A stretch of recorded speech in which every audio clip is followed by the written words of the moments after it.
علیکم ویور، آج کا جو ہمارا ٹاپک ہے وہ ہے دراڑیں یعنی فالٹس اور ان کی اقسام۔ زمین میں موجود بڑی دراڑیں یا شگاف کو فالٹس کہا جاتا ہے۔ ان دراڑوں کی وجہ سے لیتھوسفیئر چھوٹے بڑے حصوں میں تقسیم ہو گئی ہے۔ یہ اس سے مسلسل حرکت کرتے رہتے ہیں کیونکہ ان کے نیچے پگھلی ہوئی چٹانیں موجود ہیں۔ پلیٹوں کی حرکات سے پڑنے والی دراڑیں کئی 100 میٹر کی گہرائی تک چلی گئی ہیں، اور یہی دراڑیں پلیٹوں کے درمیان سرحدیں ہیں جو آتش فشاں پہاڑوں اور زلزلوں کے مرکز کی صورت میں نظر آتی ہیں۔ بحر الکاہل کی پلیٹ کے چاروں طرف آتش فشاں پہاڑ موجود ہیں، اور دنیا میں سب سے زیادہ زلزلے بھی آتے ہیں کیونکہ چاروں اطراف دراڑیں ہیں، لہٰذا اس کو آگ کا دائرہ بھی کہتے ہیں۔ فالٹ بننے کا عمل عموماً کمزور جگہ پر ہوتا ہے۔ فالٹ بننے کا علاقہ فالٹ زون کہلاتا ہے۔ فالٹ زون میں موجودہ دراڑ کو فالٹ لائن کہا جاتا ہے۔ ظاہر میں فالٹ کی اقسام کو بیان کیا گیا ہے۔ Normal fault.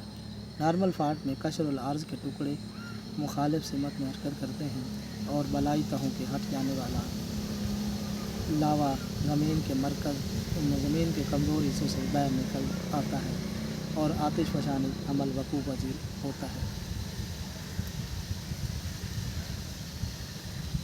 Transform fault.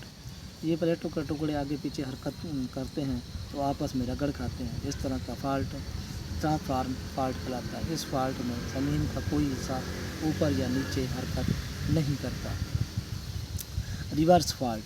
Reverse fault اس وقت بنتا ہے جب پلیٹیں ایک دوسرے کی طرف حرکت کرتی ہیں۔ اس طرح درمیان میں دباؤ کی وجہ سے زلزلے آتے ہیں اور آتش فشانی عمل ہوتا ہے۔ اس طرح پلیٹوں کے ایک دوسرے کے قریب آنے سے عموماً پہاڑ بنتے ہیں۔ پاکستان میں بڑے پلیٹ فالٹس۔ پاکستان میں زمین کے دو اہم پلیٹیں آپس میں ملتی ہیں جو ایک دوسرے کی طرف حرکت کرتی ہیں۔ پاکستان میں فالٹ لائن موجود ہے جو پاکستان کے درمیان سے گزرتی ہے۔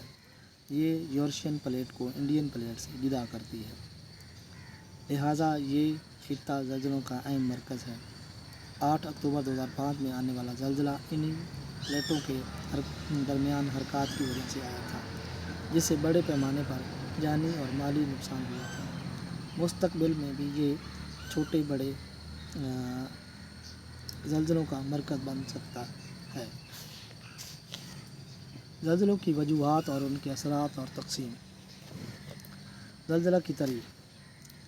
سطح زمین کے زلزلے اور یا حرکت کرنے کو زلزلہ کہا جاتا ہے۔ زلزلے کے دوران زمین کے اندرونی حصوں میں مختلف حرکات کے سبب زمین کی سطح پر تھرتھراہٹ اور ارتعاش پیدا ہوتی ہے۔ زلزلے سطح زمین کے کسی ایک حصے کے حرکت کرنے سے پیدا ہوتے ہیں۔ اس جگہ سے زلزلے کی لہریں ہر سمت میں چاروں اطراف میں سفر کرتی ہیں۔ زلزلے کی لہریں جیسے جیسے مرکز سے دور ہوتی جاتی ہیں یہ کمزور پڑ جاتی ہیں۔ زلزلوں کی وجوہات۔ زلزلے آنے کی 2 وجوہات ہیں۔ پلیٹوں کی حرکات۔ زیادہ تر زلزلے زمینوں کی پلیٹوں کی حرکات کی وجہ سے آتے ہیں۔ جب یہ پلیٹیں آپس میں ٹکراتی ہیں تو سطح زمین میں لرزش پیدا ہوتی ہے۔ دنیا میں جہاں جہاں فالٹ لائن موجود ہے وہاں زلزلوں کے مرکز بنے ہوئے ہیں۔ آتش فشانی عمل۔ آتش فشانی عمل سے بھی زلزلے آتے ہیں۔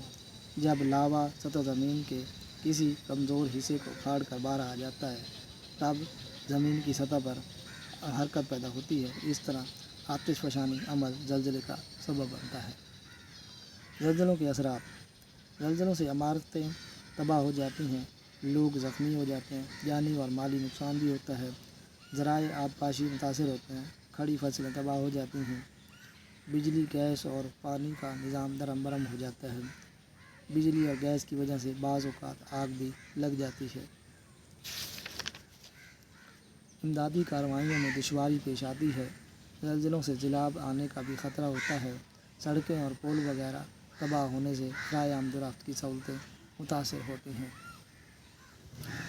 دنیا میں زلزلوں کی تقسیم۔ دنیا میں سب سے زیادہ زلزلے بحر الکاہل کے ارد گرد کے علاقے میں آتے ہیں۔ اس علاقے میں کشر کی عرض کی چھوٹی بڑی دراڑیں موجود ہیں۔ اس شکل ایک دائرہ یا رنگ کی صورت میں دکھائی دیتی ہیں۔ ان میں الاسکا ایلوسین کا علاقہ، جاپان اور ماریانا، فلپائن اور نیو گنی وغیرہ کے علاقے شامل ہیں۔ آج تک اتنے، نیکسٹ ویڈیو ملتے ہیں۔